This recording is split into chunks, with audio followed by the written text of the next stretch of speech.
mencuri adalah budaya Amerika. Mereka terindikasi menyerang dan mencuri data salah satu universitas di Cina yang boleh dikatakan tempat pencetus teknologi tinggi di bidang dirgantara, navigasi, penerbangan, pendidikan teknik kelautan, dan penelitian ilmiah, dan tempat berkumpul talenta terbaik di Cina. Universitas tersebut akan menjadi ancaman langsung maupun tidak langsung hegemoni Amerika. Dari universitas inilah senjata militer teknologi tinggi PLA bermula, serta tempat ilmuwan terkemuka bermunculan. NWPU atau NPU, Northwest Polytechnical University, universitas yang terletak di Xi'an, Shanxi, yang baru beberapa saat berhasil menguji roket hypersonik bermesin hybrid pertama di dunia antara roket dan air breathing. Yang mengejutkan Amerika, ternyata NPU sudah menjadi target lama Amerika, dikarenakan NPU adalah salah satu dari 7 akademi pertahanan nasional. Oleh sebab itu, NPU sudah disanksi sejak beberapa tahun silam dan sekarang langsung melakukan penyerangan dan pencurian data penting melalui serangan cyber. Sekalipun Amerika menyembunyikan identitasnya dengan sangat lihai dan kompleks, namun pada akhirnya teridentifikasi.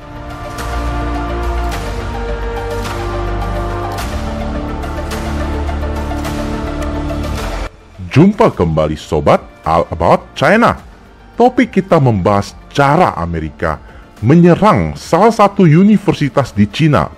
Bukan bersaing dengan fair, malah melakukan pencurian, penyerangan, pengerusakan lewat jaringan informasi. NSA, salah satu badan dari 4 badan intelijen Amerika yang ketangkap tangan melakukan penyerangan dan pencurian data NPU. Serangan dan pencurian disinyalir karena iri, takut, kebiasaan buruk, dan mungkin ingin mencuri ilmu yang dicapai oleh para ilmuwan akademisi dari universitas tersebut. Badan intelijen Amerika memang terkenal melakukan mata-mata intervensi, bahkan mendesain kudeta dan melakukan pembunuhan terhadap tokoh atau kelompok. 4 badan intelijen yakni CIA, NSA atau NSA, FBI, dan DIA jelas menghalalkan segala cara untuk menjatuhkan lawan yang dianggap dapat mengganggu pertahanan dan hegemoni Amerika. Mike Pompeo, selaku mantan direktur CIA, pernah menyatakan sekaligus bersaksi, yakni "We lied, we cheated, dan we stole."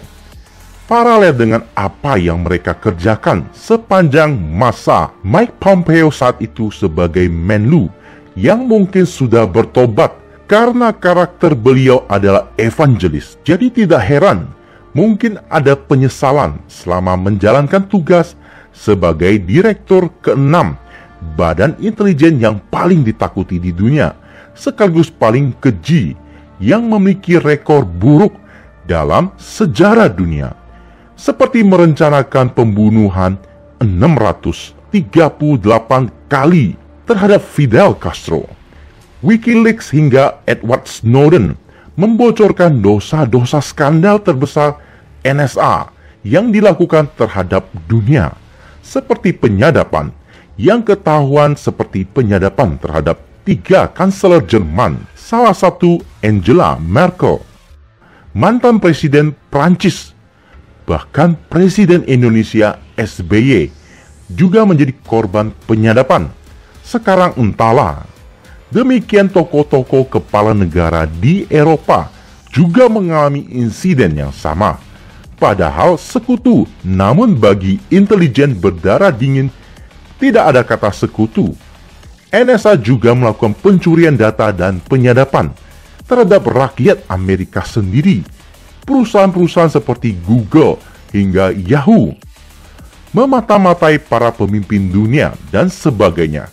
Tindakan yang sudah melampaui batas, baik dunia nyata maupun dunia cyber.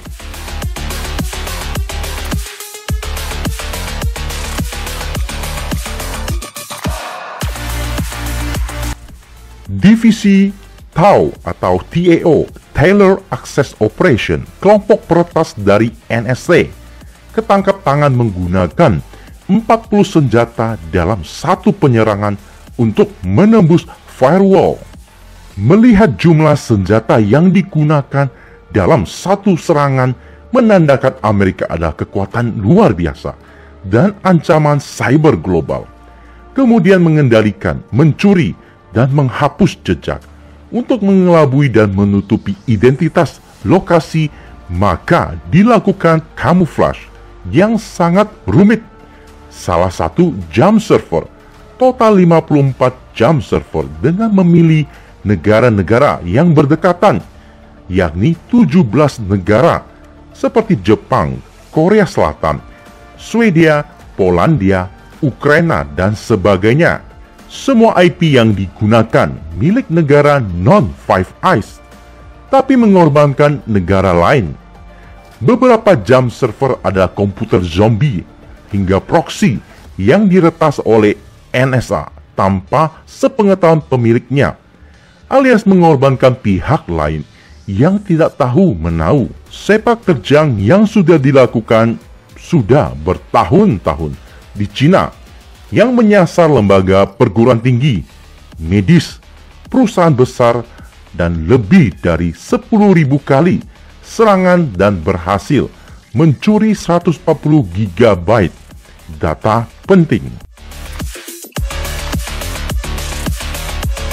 Bulan Juni 2022, NPU melaporkan bahwa hacker luar negeri mengirim email phishing kepada guru dan mahasiswa agar mengunduh Trojan, kemudian menanam perangkat lunak dengan nama Dringty hingga Secondit dalam peralatan jaringan dan server NPU. Perangkat lunak tersebut bekerja sama satu sama lain, misalnya dengan salah satu alat seperti Trojan untuk melancarkan misi, seperti melakukan pencurian kata sandi dan melakukan remote transfer dari jarak jauh, memata-matai dan mengendalikan jaringan informasi, korban, dan sebagainya.